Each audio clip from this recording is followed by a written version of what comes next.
મિત્રો, આજે આપણે વાત કરવાના છીએ હાઈકોર્ટ દ્વારા વર્ગ 4ની ભરતી જાહેર કરવામાં આવેલી છે. આ ભરતી છે એટેન્ડન્ટ કમ કુકની, જેમાં લાયકાત શું રહેશે, પગાર ધોરણ કેટલું છે, જગ્યાઓ કેટલી છે અને કેટલીક અગત્યની તારીખો વિશે. આમના ઓનલાઈન ફોર્મ આજથી જ ભરાવાના શરૂ થઈ ગયેલ છે. તો મિત્રો, આપણે ફોર્મ ભરવાનો વિડીયો અલગથીને બનાવવાના છીએ. તમે ચેનલ સાથે જોડાઈ જજો, જેથી તમે જોઈ અને જાતે જ ઓનલાઈન એપ્લાય કરી શકો. તો ચાલો શરૂ કરીએ. અહીં મિત્રો તમે જોઈ શકો છો ઓફિશિયલ નોટિફિકેશન છે, જે એટેન્ડન્ટ કમ કુક વર્ગ 4ના કર્મચારીની ભરતી માટે જાહેર કરવામાં આવેલું છે. હવે મિત્રો, આમના ઓનલાઈન અરજી ફોર્મની તારીખ અને સમય તમે જોઈ શકો છો. 5/2/2024 એટલે કે કાલથીને જે શરૂ થવાના છે. તો મિત્રો, બપોરે 12 કલાકથી તમે ઓનલાઈન અરજી કરી શકશો. છેલ્લી તારીખ કઈ રહેશે તો કે 19/2/2024ના દિવસે રાત્રિના 12 વાગ્યા સુધી તમે આ એપ્લાય કરી શકો છો. મિત્રો, યોજાનાર પરીક્ષાનો જે સંભવિત કાર્યક્રમ એટલે કે કઈ તારીખ અથવા તો કયા મંથની અંદર પરીક્ષા લેવામાં આવશે, તો અહીં મિત્રો અનિવાર્ય સંજોગોના કિસ્સામાં નીચેના કાર્યક્રમમાં ગુજરાત હાઈકોર્ટ દ્વારા ફેરફાર છે એ થઈ શકે છે. રૂબરૂ મુલાકાત દ્વારા ચકાસણી એટલે કે માર્ચની અંદર મિત્રો તમારી જે રૂબરૂ મુલાકાત છે એ કરવામાં આવશે. અને કુકિંગ સ્કિલ ટેસ્ટ છે એ એપ્રિલ 2024ની અંદર જાહેર કરવામાં આવશે. તો એપ્રિલ સુધીમાં મિત્રો તમારી બંને ટેસ્ટ છે એ પૂર્ણ થઈ જશે. અહીંયા અગત્યની નોંધ પણ આપેલી છે કે સમયસર ઓનલાઈન અરજી છે એ કરી દેવી, અન્યથા પછી વેબસાઇટ છે એ હેંગ થઈ જાય અથવા તો એના કારણે તમારું ફોર્મ ન ભરાય. તો મિત્રો એના કારણે તમે વહેલી તકે જે ફોર્મ છે એ ભરી દેજો. ગુજરાત હાઈકોર્ટમાં વર્ગ 4ના કર્મચારી એટલે કે એટેન્ડન્ટ કમ કુકની કુલ 18 જગ્યાઓ છે, જેમાં 5 જગ્યાઓ રેગ્યુલર છે અને 13 ફિક્સ પગારની રહેશે. મિત્રો, અહીંયા કક્ષા અને કેટેગરી વાઇઝ જગ્યાઓ પણ તમને આપેલી છે, તમે જોઈ શકો છો. કુલ જગ્યાઓ જે કાયમી છે એ તમે અહીંયા જોઈ શકો છો કે જનરલ કેટેગરીની અંદર 4 છે અને એસીબીસીમાં 1 છે. એ જ પ્રમાણે મહિલા અનામતમાં જનરલ કેટેગરીની અંદર 1 જગ્યા છે એ અહીંયા તમે જોઈ શકો છો. ત્યાર પછી ફિક્સ પગારની જગ્યાઓ છે, તો એમાં મિત્રો ટોટલ 13 જગ્યાઓ છે. જનરલ 8 છે, એસટી 1 છે, એસીબીસી 3 છે અને ઈડબ્લ્યુએસ 1 છે. મહિલામાં જનરલ 3 અને એસીબીસી 1 જગ્યા છે. એક્સ સર્વિસમેનમાં 1 અને ફિઝિકલ હેન્ડીકેપની અંદર 1 જગ્યા અહીંયા રિઝર્વ રાખવામાં આવેલી છે. મિત્રો, જે લોકો અનામત કેટેગરીના છે એ જે તે કક્ષામાં તમને લાગુ પડતું હશે તો એ મળવાપાત્ર રહેશે. ત્યાર પછી આગળ જોઈએ તો અહીં શારીરિક અશક્ત અને દિવ્યાંગ જે ઉમેદવારો છે એમના માટે સૂચના આપવામાં આવેલી છે. તો મિત્રો, અહીંયા આગળ જે ડિસેબિલિટી એક્ટ 2016 છે એ મુજબ તમને ઉમેદવારી છે એ કરી શકો છો. પગાર ધોરણ જોઈ શકો છો. ₹15,000 જે રેગ્યુલર પગારદાર છે એમને મળવાપાત્ર છે અને જે લોકો ફિક્સ પગારથી લાગશે એમને ₹14,800 છે એ મળવાપાત્ર રહેશે. અહીં મિત્રો જરૂરી લાયકાત વિશે આપણે વાત કરીએ તો ઓનલાઈન અરજી કરવાની જે છેલ્લી તારીખ છે 19/2/2024, આ અથવા તો એની પહેલાંના જે રિઝલ્ટો છે એ તમારી પાસે હોવા જોઈએ. ધોરણ 10 પાસ જે લોકો હોય એ અહીંયા અરજી કરી શકે છે. ગુજરાતી અને હિન્દી ભાષાનું જ્ઞાન હોવું જોઈએ, તેમજ ઉમેદવારી રસોઈ કામનો જાણકાર હોવો જરૂરી છે. જેમ કે મિત્રો અહીંયા ઉમેદવાર રસોઈના વિવિધ સાધનો જેવા કે chimney, induction, oven, microwave, grease, toasters, fryers, steamers, કીટલી, ફૂડ પ્રોસેસર્સ, રેફ્રિજરેટર્સ વગેરેને ઉપયોગ કરતા એમને આવડતો હોવો જોઈએ. તો મિત્રો 10 પાસ સાથે સાથે તમારે આ તમામ જે કન્ડિશનો છે એ પણ હોવી જોઈએ, તો જ તમે એપ્લાય કરી શકો છો.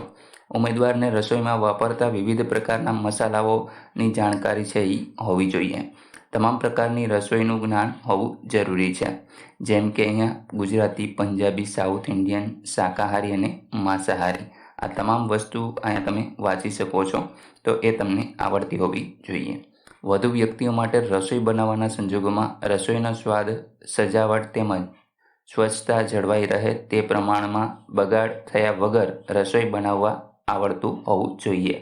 ઉમેદવારને રસોઈ બનાવવા ઉપરાંત અને પીરસતી વખતે જરૂરી ગોઠવણી, સજાવટ અને પ્રસ્તુતિ અંગેનું જ્ઞાન પણ હોવું જોઈએ. અહીંયા મિત્રો અનુભવ માંગેલો છે.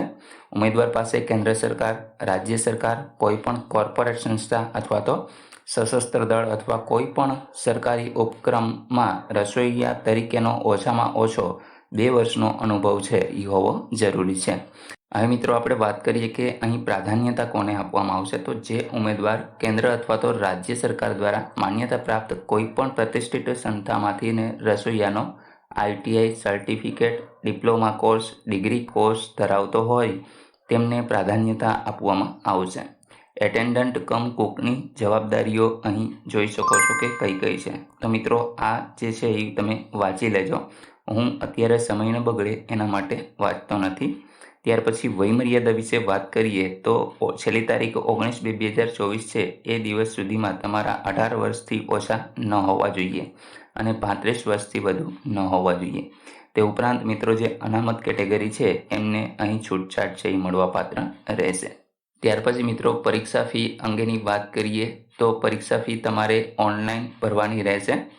અહીં મિત્રો સામાન્ય કેટેગરીની અંદર ₹600 પ્લસ બેંક ચાર્જીસ તમારે ભરવાનો છે અને જે અનામત કેટેગરીના ઉમેદવારો છે એમને ₹300 પ્લસ બેંક ચાર્જીસ છે એ ભરવાનું રહેશે. ઓનલાઈન પેમેન્ટ તમે કરી શકો છો. ત્યાર પછી ઓફલાઈન પેમેન્ટ તમારે કરવું હોય તો મિત્રો તમારે ચલણ કાઢી અને SBIમાં એને જમા કરાવવાનું રહેશે. ચલણમાં દર્શાવેલ અંતિમ તારીખ અને સમય પછી તમે ચલણ છે એ નહીં ભરી શકો. ત્યાર પછી સ્પર્ધાત્મક પરીક્ષા છે એનું માળખું આપેલું છે.